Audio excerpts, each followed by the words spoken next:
Hi, I'm Danielle Cook and I want to welcome you to Cooking with the Cook Sisters, brought to you by the United States Botanic Garden. We're very happy to be with you regularly to offer online cooking demonstrations and home garden tips. Happy New Year! For the next couple of weeks, we're going to be sinking our teeth into homemade broths.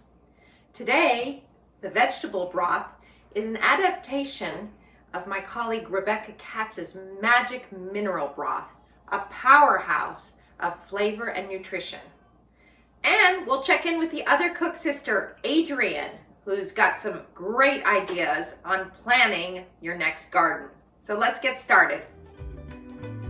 While this vegetable broth has a long list of ingredients, it's actually very easy to prepare. Start by washing all your vegetables and get out a big stock pot. The vegetables just need to be rough chopped.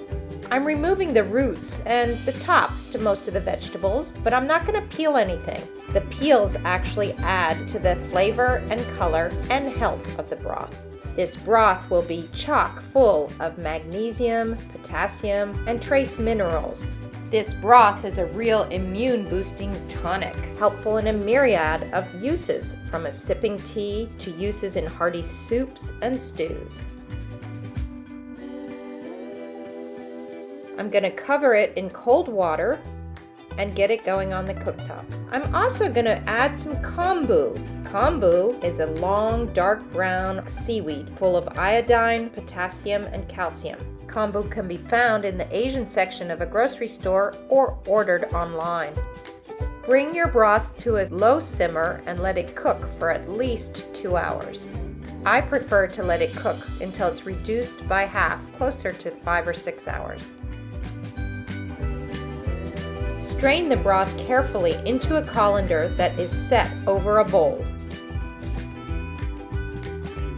Let the vegetables drain for a minute and then move the colander back over the stock pot.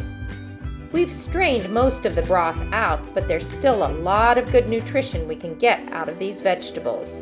Keep mashing the vegetables until you extract all the liquid. Look at all this thick broth. We'll add it to the rest of our yield. Once it's cooled down, I'll store the broth in the fridge. It will keep for a couple of weeks or in the freezer for up to a year. Oh, I feel so healthy already. And now over to Adrienne, who's laying out next spring's garden. Hi, I'm Adrienne. Welcome to my garden. We're going to be doing indoor work today, trying to figure out what's going to go into each one of these beds. Garden layout. Come join me. My garden consists of a grid of 8 beds, each one 4 by 8. But whether or not you have a large garden like mine or a small garden consisting of maybe only 1 or 2 beds, the principle of rotating plants from one year to the next is pretty much the same, and that's what we're going to talk about today. There's lots of different ways of keeping track of where you put what in your garden throughout the summer. One is to keep notes. Another is to take pictures. Tomatoes need to be planted in new soil each year to avoid soil-borne diseases that can affect plants from one year to the next. Beans and peas, by contrast, leave behind nitrogen in the soil, which is wonderful for greens, squashes, cucumbers, and tomatoes.